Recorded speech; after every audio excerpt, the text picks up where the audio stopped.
السلام عليكم ورحمة الله وبركاته والعليال وسلامتي مeel kasta aad dunida ka joogtaan kusoo dhawaada koorsadeenay video editing-ka barnaamijka video scrap waxaan horey usoo gudbinay hal muuqaal kaasoo warbixin ama introduction ka bixinaya video scrap-ka wuxuu yahay iyo koorsada intee ka koobnaa doonto haddii aad u baahan tahay inaad daawato muuqaalkii kan ka horeeyay introduction-ka ahay waxaad ka daawan kartaa linkii kore ee korkaaga muuqda intaanan u gudagelin koorsada dad badan isoo weydiinaya arkay video scrap-ka ma loo isticmaali karaa Mac-ga mobile ma loo isticmaali karaa xageen ka helaya waxaan leeyahay asxaabtaas Mac waa loo isticmaali karaa mobile waa loo isticmaali karaa midda kale meesha aad ka helayso video scrap-ka waxaan rabay inaan muuqaalka soo diyaariyo iyo habka loo install gareynayo video scrap-ka iyo meesha lagala soo degayo laakiin waxaan u sameeyay waxa waaye wuxuu ka hor imaanayaa shuruucda cusub ee YouTube-ka oo dhaqan gali doona 2020ka dadka Europe jooga iyo Switzerland wuxuu dhaqan gali doona 24 July mise 22 July marka sidaas darteeda u sameeyay marka haddii aad u baahan tahay videoga meesha kala soo degi lahayd waxaad igala soo xiriiri kartaa gmail-kayga iyo lambarkayga meesha ku qoran si aad u hesho haddana waxaan guda galaynaa koorsadii daawasho wacan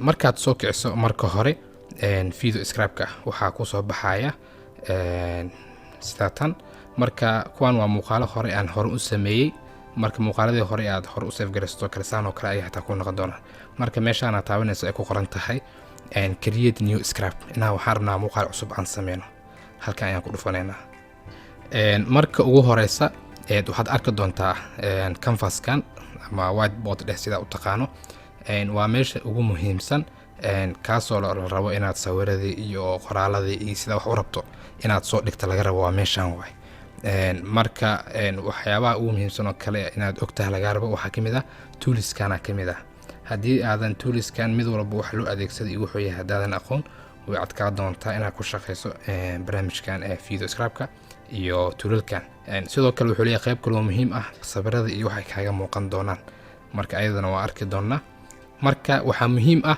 in aad aragto marka soo kiciso application-kaaga qaybtan haddii marka aad soo kiciso barnaamijka video scrap aadan arkin canvas-kan iyo toolskan ee meesha ku qoran ama meeshan ku yaala cilad ayaa ka haysata marka waxaa muhiim ah inaad arki karto toolalkan iyo muxuu ahaay canvas-kan marka waxaan u gudbayaa qodobkeena labaad oo ah adding element inaan ku soo darno sawiro anigoo adeegsanayna library-ga sawirada ku jira ama text oo kale ama qoraalo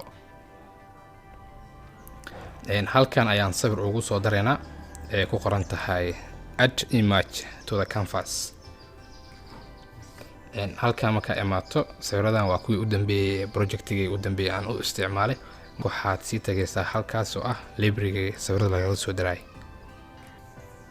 marka halkaas ku dhufato waxaa soo bixi doonta qaybahan oo ah yani qayb business icons ma isticmaalaysaa tusaale oo kale marka ku dhufto kale kaararkan iyo waxa inaad isticmaasho waa qaybo kale sii leeyihiin marka mise waxaad isticmaalaysaa people oo kale ama sign oo kale calaamadahan oo kale inaad isticmaasho marka waa wax tilmaamayso ama muxuu ahaa inaad isticmaasho individual oo kale inaad dumar isticmaasho inaad rag isticmaasho qofba yani asoo bixinaya yani hab yani reaction ah oo ah asoo mar faraxsan asoo mar saacad fiirnaya asoo xanaaqsan marka kan kale aan soo qaadano aan ku soo darno sawirka marka canvas keento kale waxaa laga rabaa inaad u fikirto noocii iyo habka rabtay inaad barnaamijka u diyaariso adiga ayaa laga rabaa oo yani meesha u rabtay nooca rabtay inuu barnaamijka sidoo noqon lahaa inaad ka fikirto waa muhiim waayo waxaa meel wax ka soo koobi gareynaysa ama raacaysa ma jiro waa inaad maskaxdaada kala imaataa sida ka dhigi lahayd marka sawirku waa weynay kartaa sida ujeedaba waa yaray kartaa aday kugu xiran tahay sida u rabto marka sawirka noo weynay dhinacaana geynaysaa dhinacaana geey kartaa marka meesha rabtid dhigo marka aniga waxaa dhigaynaa halkan okay markaas halkaas aan dhigno waxaan kaloo sameynaynaa sawirkan aan ku soo dareynaa oo qof kale tusaale kale waxaan ka dhigaynaa soo dhaxayo kale qof shaqaalo kale soo daahoo kale oo waqti u qabanayo kale camal inaan ka sawirnaa isku dayaynaa. let's see sawirkan oo kale qofkaan noo soo qaad. okay asina waa weynayn kartaa waa yareyn kartaa saa ka dhigaysa adaa yaqaan. okay intoo kale markaan dhigno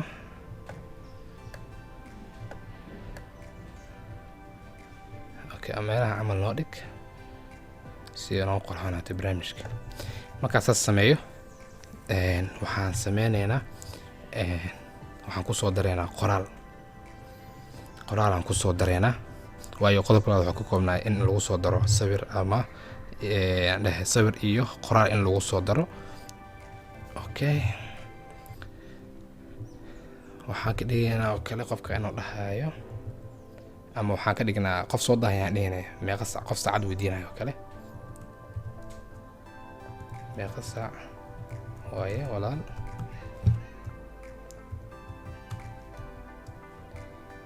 okay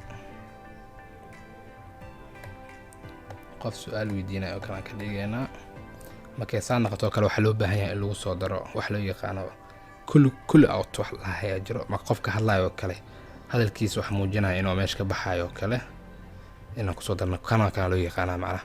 haddaa gudaha ka raadiysana waa ka helaysaa oo library ku dhex jira waa kasoo dhex saari kartaa. marka ani horaan u isticmaala marka intuu i yeelaa oo inta sawiradan wuxuu soo qaadaa macnaha sawiradii u dambeeyay isticmaasha. hadda tusaale oo kale haddaa fiiriso kan oo kale haddaan isticmaalnay kana haddaa isticmaalnay kuwii u dambeeyay isticmaasha usoo kala horumarinaa. marka kan noo soo qaad haddaa kan u baahan tahayna library-gana ka heli kartaa waa ka raadi kartaa. halkan kan marka waxaan sameynaynaa qofka afkiisa inaan ku aadino rotation aan ku sameynaynaa. halkaasaan geenaynaa kana waa weyneynaynaa kan waa ka sikanaynaa. marka qoraalkaan dooranaynaa si aan ula facaahsiino macnaha. okay ama waxaa sameyn karnaa qoraalka noo weynay asixtaa rotate ka dhigkan. okay jida meeqa saac waaye walaal oo kale inaan dhahno qofkaana asigana u jawaabo. haddana sidoo kale waxaan soo qaadanaynaa kan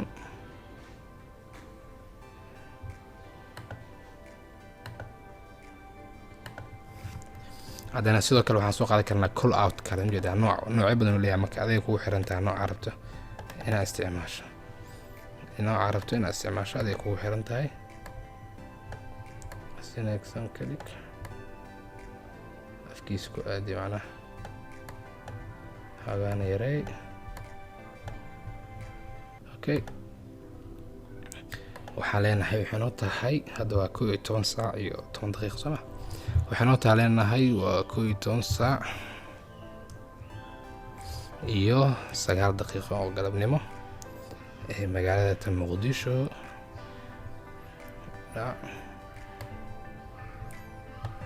taasoo kale macaan inaad u sameyso. marka mar walba waxay ku xiran tahay sida adiga wax u rabto iyo in sida adiga wax inaad u sameyso aad rabto. waxaan yani waa creativity waa inaad la imaato hal abuur macnaha. markaa rabto marka inaad sawir kusoo darto kale ama yani qoraal saasoo kale ayaa ugu soo dari kartaa. marka muhiim waaye inaad labadaas arrin fahanto. markaa rabto marka inaad kusoo darto qoraal ama sawir saasoo kale u adeegsanaysaa. sidoo kale waxaa meeshan ka ogaa karnaa oo qaybtan waxyaabaha isticmaal noo soo bixaysa inteed daqiiqo ama sakan ayaa rabaa inuu ii sawiro macnaha. daqiiqadaha la sawirayo oo kale iyo intaa ka badi kartaa macnaha. tusaale oo kale fiiri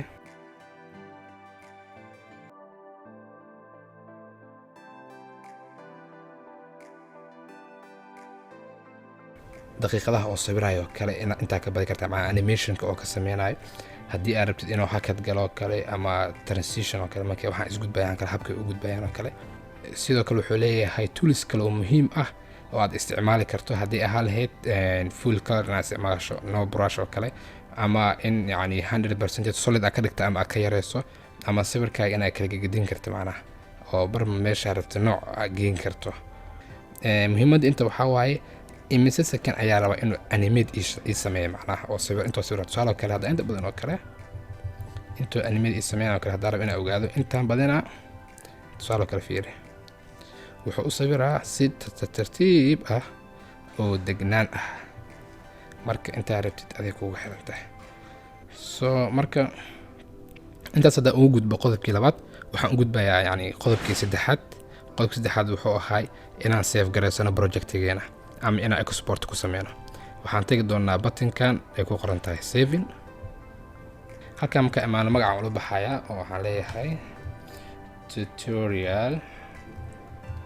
tutorial 1 maadaama kii hore introduction ahay. waxaad ku save gareysan kartaa base folderka oo leeyahay video scrapka, ama waxaad abuuran kartaa folder cusub. waxaan ku qoraynaa tutorial course. halkaas ayaan ku save gareysanaynaa. waan abuurnay waa kaasa oo ku save gareysan kartaa.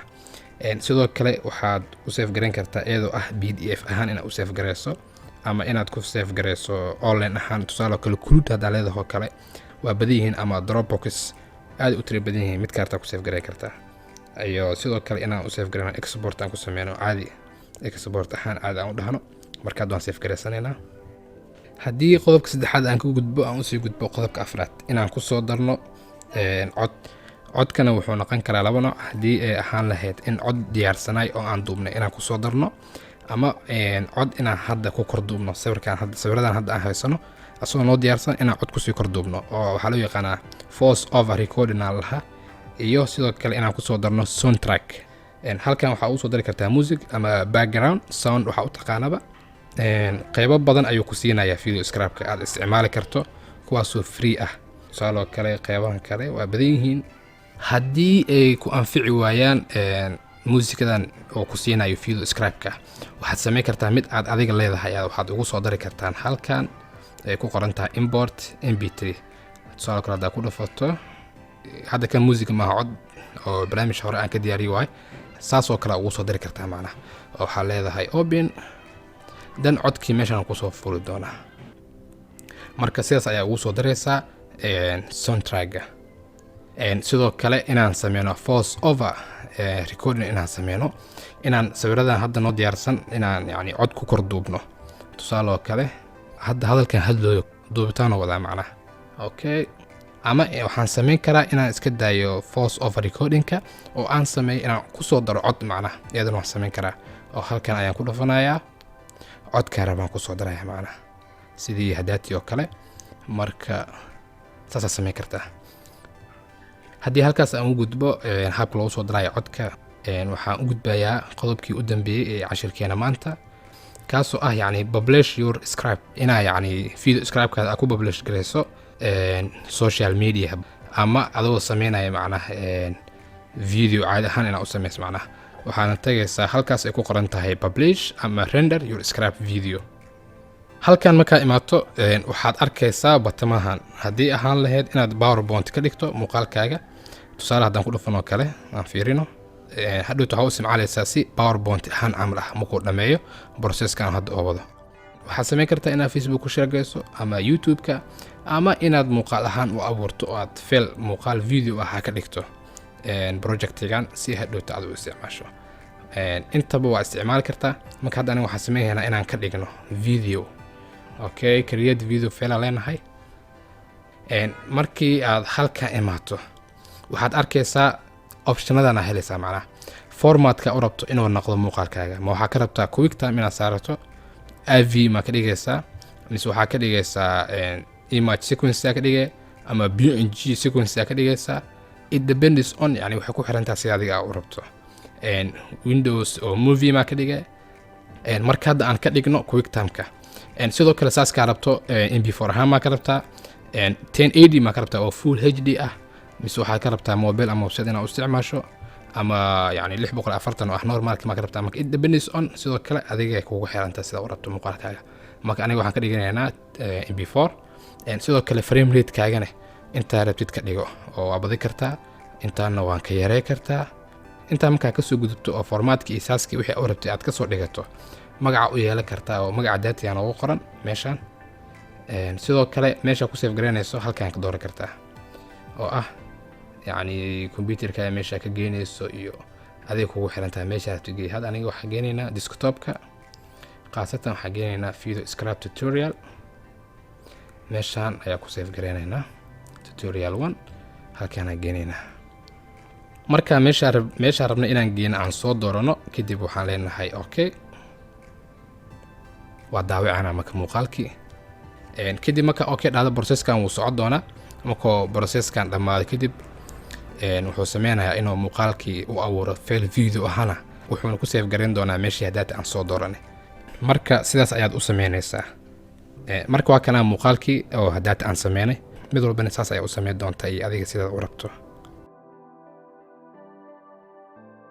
haddii aan soo qoransay cashirka maanta sida getting started sida u bilaabaysa yani video scribe-ka sidoo kale si aad ugu soo dari lahayd sawir ama qoraal si aad u save gareyn lahayd project ama aad u daawici lahayd inaad ku soo darto audio track ama voice over ama soundtrack iyo inaad publish gareyso ama muuqaal aad ka sameyso video scribe-kaaga intaas ayuu ka koobnaa cashirkeenii maanta waxaan rajeynayaa inuu ahay muuqaal faa'iido badan si dad badan ay ugu faa'iideystaan la wadaag asxaabtaada sidoo kale haddii aad channelka cusub tahay subscribe saar haddii aad ka mid tahay asxaabta ku xiran gambalelka furo si uu ku soo gaaro markasta barnaamijyada cusub aan soo gelino waxaa inoo balan ah cashirkeena xiga aan ku soo qaadan doonaa adjustmentiga timeka iyo habka aan isugu xireen insha Allah